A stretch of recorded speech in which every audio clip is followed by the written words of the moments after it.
سلام دوستان، امیدوارم که حالتون خوب باشه. میخواستم یه آموزش خیلی کوتاه براتون بذارم در رابطه با استفاده از اسکیمر یا چربیگیر سطح آب آکواریوم آب شیرین.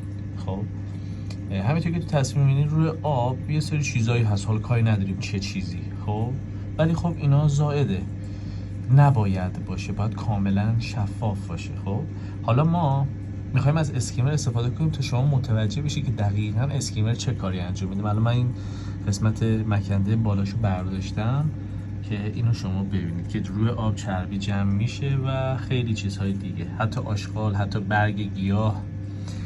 خب حالا من میخوام این اسکیمر رو بذارم تا شما ببینید دقیقاً چه اتفاقی میفته.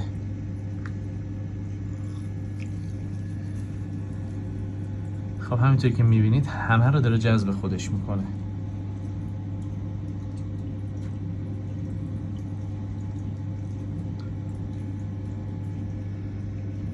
کاملا داره همه رو میکشه.